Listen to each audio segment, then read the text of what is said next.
If you would open your File Explorer on your Windows and then select Documents, open Adobe folder, open Premiere Pro, open your Premiere Pro's version, open your Profile folder, and finally open Win folder to find out your Premiere Pro's keyboard shortcuts. Copy this file and then go to a USB drive and paste this file there. Insert your USB drive to your MacBook and then open the USB drive. But now, if you would copy the shortcut keys files into your Mac folder of your Profile folder of your Premiere Pro, and then open Premiere Pro, select Premiere Pro, select Keyboard Shortcuts, and then from the preset, click on the drop down and select the name of your shortcut. You will then see this message: the shortcut key file Bhupinder 1 was created on another platform and is incompatible with this version of Premiere Pro. So basically, you cannot just copy and paste from Windows to Mac in order to transfer your keyboard shortcuts. Luckily, there is a solution. Go to Google and type Knights of the Editing Table and then select the website knightsoftheeditingtable.com.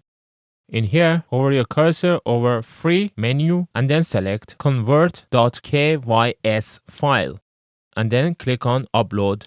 Go to the folder that you have saved the shortcut keys, select it, and then click on Open. This website would then quickly convert your shortcut keys from Windows to Mac version. Then click on Download. Click on the folder icon to go to your Downloads folder. And now you can cut the converted file and paste it into your external drive.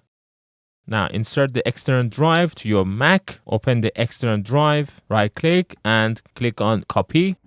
Click on File and select New Finder window, select Documents, open Adobe, open Premiere Pro, open Premiere Pro's version, open Profiles folder, open Mac folder, right click and select Paste. Now go back to your Premiere Pro, click on Premiere Pro menu and then select Keyboard Shortcuts. From the preset drop-down menu, you should now see the newly added shortcut keys. Select it and this time you shouldn't get any errors. Click on OK and now test your shortcut keys. And you could see they are successfully transferred from your Windows to Mac. If this video helped you, please don't forget to like and subscribe to support my channel.